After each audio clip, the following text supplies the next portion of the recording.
views expressed on this program are those of the hosts, guests, and callers, and are not necessarily those of this station, its management, or other advertisers. You're listening to Transformation Talk Radio.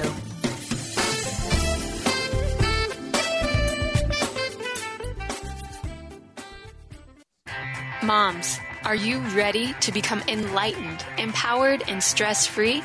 Well, get ready because you are about to tune into vibrant, powerful moms helping everyday women create an extraordinary life with Debbie Pokornik. Each week, Debbie discusses topics to help you become self-aware, inspired, and on track to create the life you crave. It's time to stop settling and start thriving. And it all begins now on Transformation Talk Radio.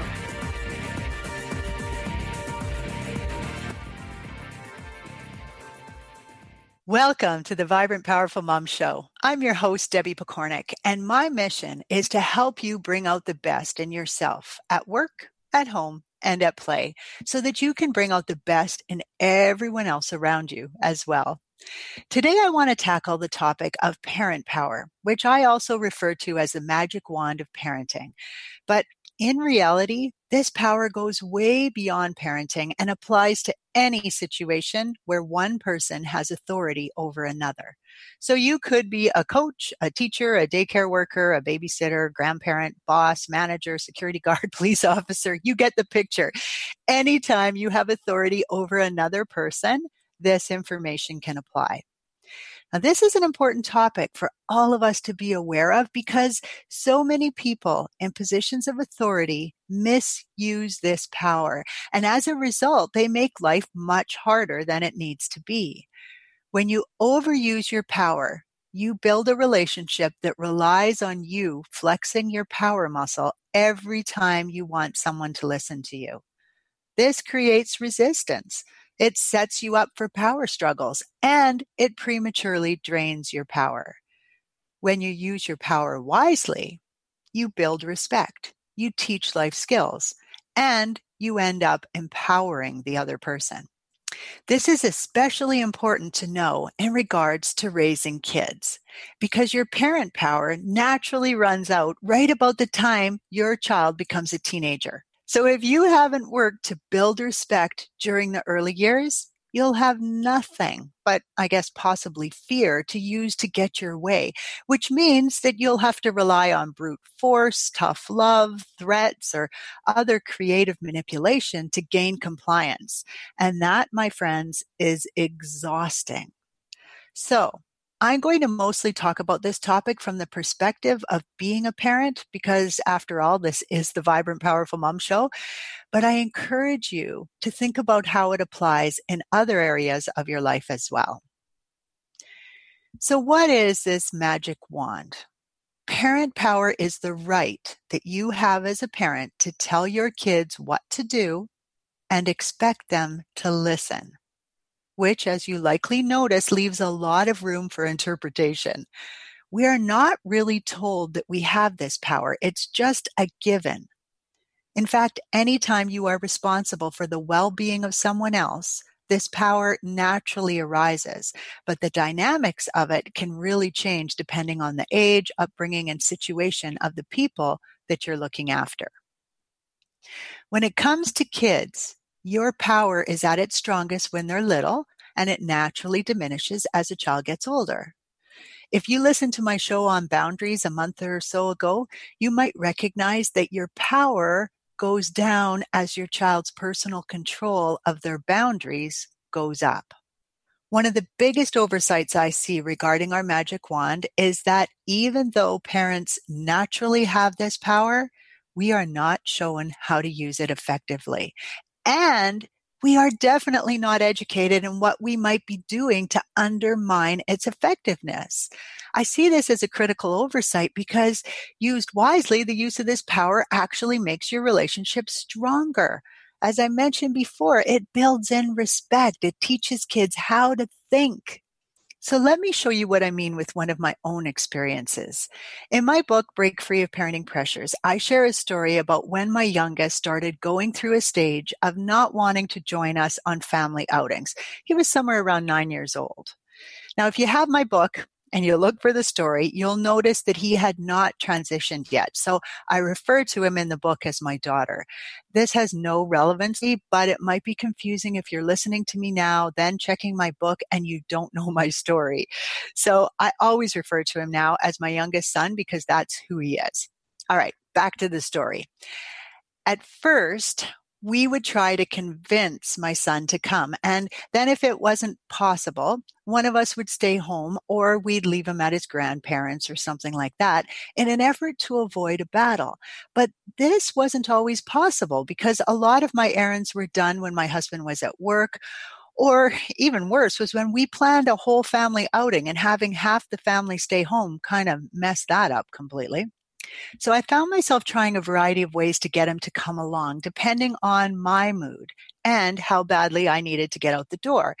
I can't remember exactly, but I'm pretty sure that there was some bribery, cajoling, explaining where we were going and why we had to go there, threatening, yelling, forcing. In every case, even if I got my way, we'd have a miserable time and it was ruining the fun for everyone. Plus, my son was learning to dig his heels in anytime we wanted to go somewhere because he liked the power that it gave him. In other words, over time, I had created a guaranteed power struggle, even when we were going somewhere that he really wanted to go. Now, let me pause here and tell you why a power struggle is never a good idea for a parent to get into. Actually, any power struggle where one person has more power over the other. So if you're a boss, a coach, a babysitter, a teacher, whatever, falls into this category. Anytime a power struggle occurs in a situation where one has less power than the other, the person with more authority at the beginning always loses. Because really, there are two potential outcomes. One is that the more powerful person, me in this situation, can use their authority to win the struggle, which makes the person with less power want more and therefore ensures future power struggles. The other outcome is that the more powerful person can give in. So I could change my mind for any reason. Okay, maybe because the fight just wasn't worth it in the first place, or maybe I realized I was in the wrong. It doesn't matter what the reason is. When you give in, the underdog gets the dopamine hit that happens with the win and wants more of that, meaning it ensures more struggles in the future. So power struggles are never a great place to be when you are the person in the position of authority. It's always best to avoid them whenever possible. And I'm going to show you how to do that. And if you only figure out that you're in a power struggle partway through, you're going to want to back out gracefully and calm yourself down until you're ready to come back and do the damage control. Okay. So you can't have a tug of war if only one person picks up the rope. Your goal in these situations is to refuse to pick up the rope at all. Now, in my situation, I knew that simply waving my magic wand now and forcing my son to comply was not going to get the long-term results I needed. I needed to push the reset button on the whole scenario. So I put my parent creativity cap on and I started thinking about, okay, what is it that I need? Why do I need it? And how could I possibly make this happen? Now, I realized pretty quickly that there's quite a few things I could do to set us up for success ahead of time in the future. But first, I needed to stop the struggles. The only way to regain my authority was to use my magic wand calmly, sparingly, intentionally, and in a consistent way. So with that in mind, I figured out my plan, and then I told my son, I need you to come with me when I have to go somewhere, and I don't like fighting with you to make that happen.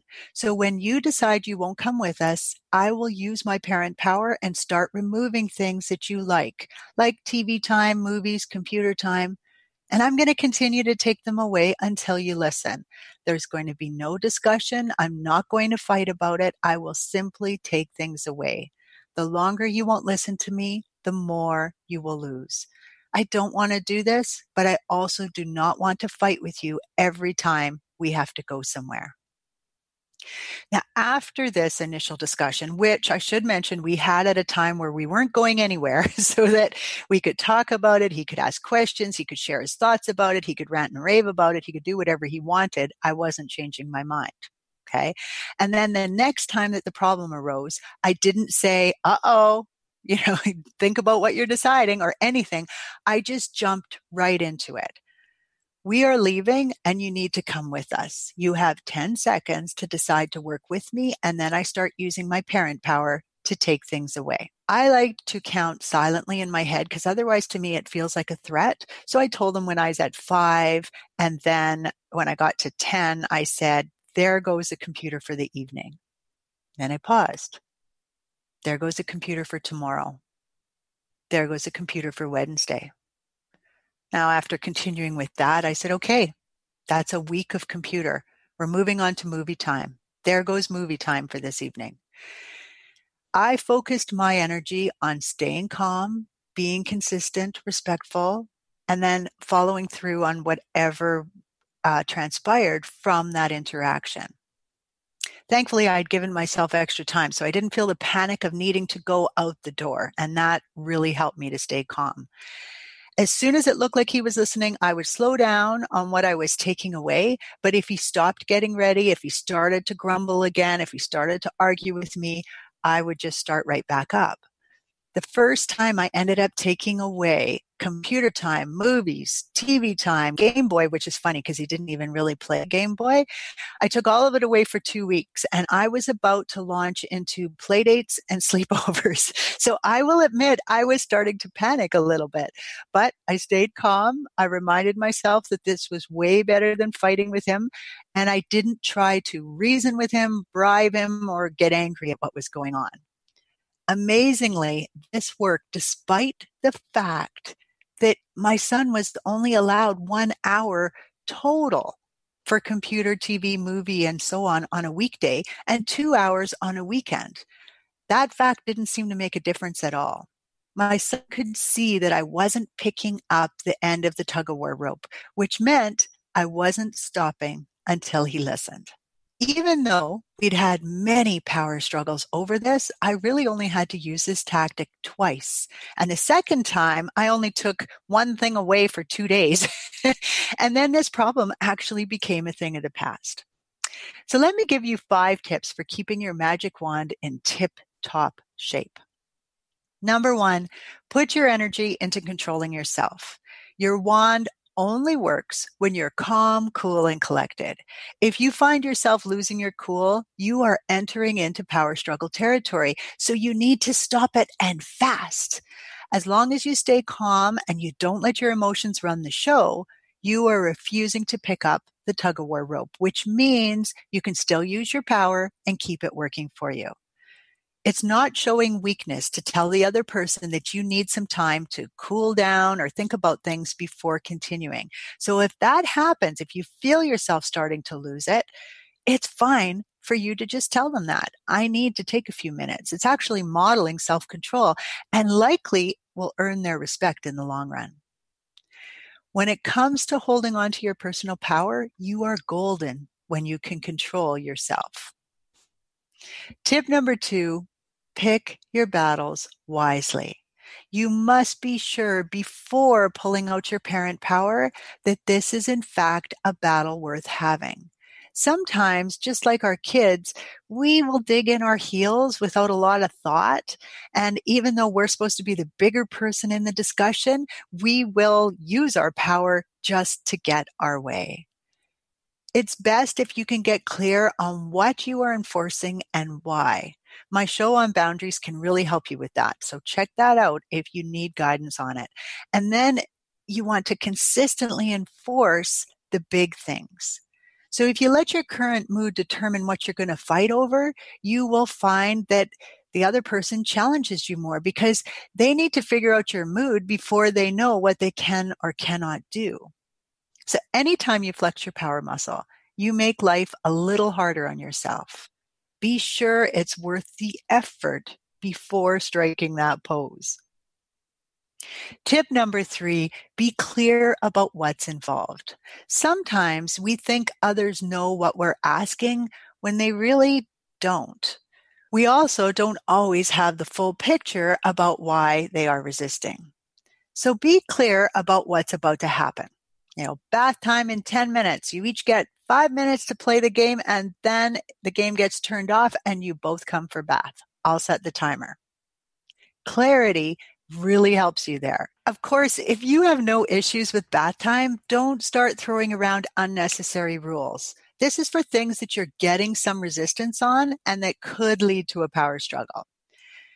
When that's happening, avoid confusing the conversation with bribes that you think will sweeten the pot. So you don't want to say to them, come on, after your bath, you can have a fruit roll up. It's fine if they get a fruit roll up after their bath, but it doesn't need to come into the discussion now at all unless they ask for one. And then you could answer quite simply with something like, yeah, right after your bath.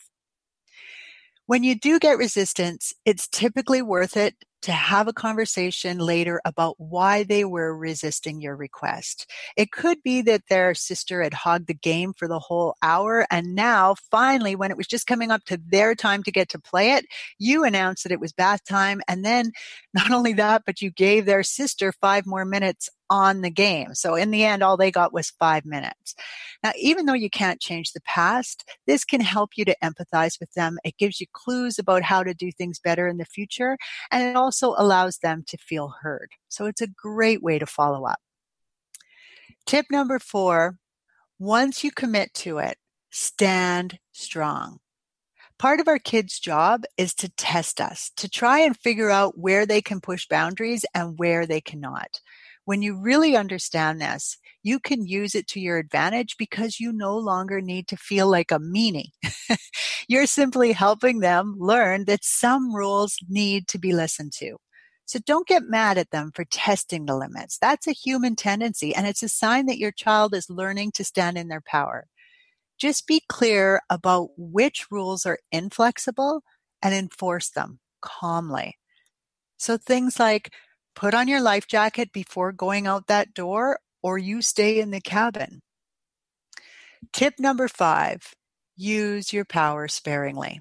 Just because your power works really well doesn't mean you should pull it out every time you want to get your way. As humans, we like getting our way, but flexing our muscles all the time overuses it and it weakens your future requests. On top of that, if you use your power and then allow the other person not to comply, you are prematurely weakening your power. So every time you pull out your wand, you are committing yourself to seeing it through to the bitter end. This can be quite exhausting. So, as I mentioned earlier, pick your battles wisely. Another reason to use it sparingly is that an overused tool has a good chance of burning out, and your magic wand is no exception. Every time you use it, you increase the odds of the person that you have power over deciding to call you on it, especially if they have a really strong personality. I used to see this with teachers all the time who use their power rather than their creativity and relationship building tools to gain compliance from their class. At some point, a strong-willed student would call their bluff, and suddenly that tool stopped being effective for half the class. The teacher often blamed the student when in fact it was their misuse of power and lack of variety that was really the problem. Now, I'm not blaming the teacher for this. They didn't have the training to do what they needed to do with that class. But I am saying when you pay attention, it can really make a difference. As our kids get older, I've mentioned this a couple times, our parent power or authority over them naturally decreases. And when this happens, you need to rely on the mutual respect that you've built with them all those years that you had your power. You also need to have empowered your teenager to know how to make good choices. Staying calm, being respectful, being intentional, and consistent can all help your child make good safety decisions in the future and will result in a more harmonious family overall. When you reserve your magic wand for those moments when you must get your way, or as a last resort when nothing else is working, you will find that people listen because they recognize that this is not your normal style of operation. So there you have it. 5 tips for using your magic wand in a manner that will help your power stay strong as long as possible. It will allow you to get your way when absolutely necessary and minimize the number of power struggles that you experience on any given day. It's not easy to reestablish your power over another once it's lost, but you can start building mutual respect at any step along the road.